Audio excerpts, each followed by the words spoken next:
Doctor Zakir নায়েককে এক ব্যক্তি জিজ্ঞাসা করলো যে মুসলিমরা কেন পশু হত্যা করে, আর এক কোপে পশু হত্যা করলে নাকি তার ভিতরে কোনো আত্মা থাকে না, আর দুই তিন ফেসে যদি পশু হত্যা করে তার ভিতরে নাকি আত্মা থেকেই যায়। তো এখন এই বিষয় নিয়ে ডক্টর জাকির নায়েক কি উত্তর দিবে, তো আসুন দেখে আসি। তো ভিডিওটা দেখার আগে যদি এই চ্যানেলে আপনি নতুন হয়ে থাকেন তাহলে একটা সাবস্ক্রাইব করে যাবেন, আর যদি ভিডিওটা ভালো লেগে থাকে তাহলে এমন মজার ভিডিও পাওয়ার জন্য একটা লাইক করে যাবেন, যাতে পরবর্তী ভিডিওগুলো ছাড়ার সঙ্গে আপনাদের কাছে পৌঁছে যায়। তো নন ভিডিওটা শুরু করে আসি। হ্যাঁ ভাই, আমার নাম বিনোদ সায়ারাগাদ। আমি গবেষণা করছি আধ্যাত্মিক বিজ্ঞান আর অরা এই বিষয়ে। আমি এক মুসলিম মহিলার ব্রেস্ট ক্যান্সারের চিকিৎসা করেছিলাম। সেই মহিলার ডান পাশে ব্রেস্ট ক্যান্সার হয়েছিল টাটা হসপিটালে। এরপর তার ক্যান্সার ছড়িয়ে পড়ল বাম পাশে। আমি যখন সেই মহিলার ফটো তুললাম তখন আত্মা সম্পর্কে জানতে পারলাম। বিভিন্ন পশু আমরা যেগুলা খাই, আর একটা পশুর আত্মা এটা থাকে সেই পশুর শরীরের ভেতরে। এটা এক ধরনের এনার্জি। এখন এই ইলেকট্রোম্যাগনেটিক এনার্জি এটা 99% শারীরিক সমস্যার কারণ। ধরেন মোবাইল খুব বিপজ্জনক।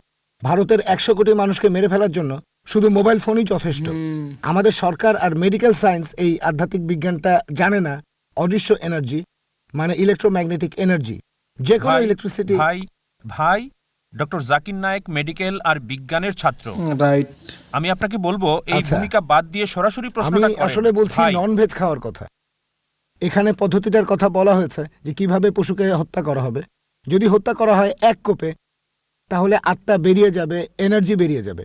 সেই মাংস খেলে কোনো সমস্যা হবে না। কিন্তু যদি সঠিক কোপে কাটা না হয়, নিষ্ঠুরভাবে জবাই করা হয়, এনার্জি তখন মাংসেই থেকে যায়। আর সেই মাংস খেলে আপনি সেটা বুঝতেও পারবেন না। যদি কাটা হয় খাড়া দিয়ে অথবা কাটা হয় কোনো ফ্যাক্টরিতে, তখন পশুটার আত্মা বেরিয়ে যায়। সেই মাংস খেলে কোনো সমস্যা হবে না। কিন্তু যদি সঠিকভাবে কাটা না হয় তাহলে আপনার হতে পারে ক্যান্সার, প্যারালাইসিস, অ্যাটাক। এরকম ঘটনা আমি ঘটতে দেখেছি গত 10 বছর ধরে। ফটোগ্রাফও আছে। তাহলে এখন ব্যাপারটা হলো এই যে আমি কি উত্তর দেব? এবার আমি বলি।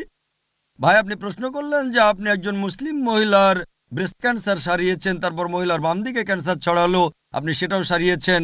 তারপর আপনি বললেন কোনো পশুকে তাৎক্ষণিক হত্যা করলে আত্মা বেরিয়ে যায়। যদি নিষ্ঠুরভাবে পশু হত্যা করা হয় আত্মা থেকে যায়, তখন সমস্যা হয়, ক্যান্সার হতে পারে। এক কথায় ভাই, আপনাকে আবার অনুরোধ করছি, আপনি জয়েন করতে পারেন টাটা মেমোরিয়াল ক্যান্সার হসপিটালে। আমি কয়েকজন ডাক্তারকে সেখানে চিনি। আমি আপনাকে বলতে পারি ভারতের সরকার একটা আইন করেছে, ড্রাগস অ্যান্ড ম্যাজিক রেমেডি 1954। সেখানে বলা হয়েছে যে অনেক অসুখের কোনো চিকিৎসা নেই, সেখানে কোনো কিছুই বলা যায় না। আর এটা হলো 99%। এখন আমি যেটা বলতে পারি, আপনার প্রশ্নের উত্তরটা দিইনি, এখনো 5 মিনিট আছে, অন্য লোকদের সুযোগ দিতে হবে। আগে প্রশ্নের উত্তরটা দিয়ে নি। সরকার আপনাকে অনুমতি না দিয়ে ঠিকই করেছে, কারণ আমরা চাই না হসপিটালে আরো সমস্যা বেড়ে যাক। আমাদের যেটা করতে হবে, মেডিকেল সায়েন্স তো মাত্র, তাহলে এখানে দাঁড়িয়ে আছেন কেন? আপনি নোবেল প্রাইজ পেতে পারেন। মেডিকেল সায়েন্স তো মাত্র 400 বছরের পুরনো। আপনি নোবেল প্রাইজ পাবেন যদি এরকম আধ্যাত্মিক উপায়ে ক্যান্সার সহ অন্যান্য রোগ সারাতে পারেন। আমিও নোবেল কমিটিকে বলবো যেন আপনাকে নোবেল প্রাইজ দেওয়া হয়, তবে কমিটি আপনাকে সিলেক্ট করবে না কেন সেটাও বলছি।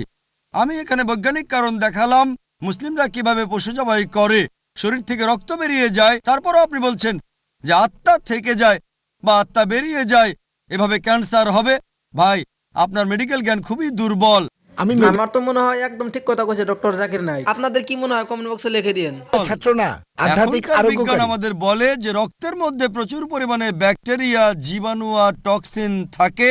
যদি ইসলামিক নিয়মে জবাই করি, রক্ত বেরিয়ে যায়, টক্সিনও বেরিয়ে যায়, অসুখ হওয়ার সম্ভাবনা কম থাকে। আপনি বললেন উল্টোটা। আপনি কোন বিজ্ঞান সম্পর্কে বলছেন বুঝতে পারছি না। আমি একজন মেডিকেল ডাক্তার, আমার MBBS ডিগ্রি আছে, আর কোরআন বলছে সূরা নাহল অধ্যায় নম্বর 16 আয়াত নম্বর 43 আর সূরা আম্বিয়া অধ্যায় 21 আয়াত নম্বর 7, ফাসআলু আহলে যিকরি ইন কুনতুম লা তা'লামুন। যদি তোমরা না জানো তাহলে জ্ঞানীদেরকে জিজ্ঞেস করো। এটা হচ্ছে আমার স্পেশালিটি। আপনি নিজের ইচ্ছে মতো যা খুশি করতে পারেন, আপনি যেমন খুশি প্র্যাকটিস করতে চান, তবে আমি বৈজ্ঞানিক কারণ দেখাচ্ছি যে কেন এটা করি।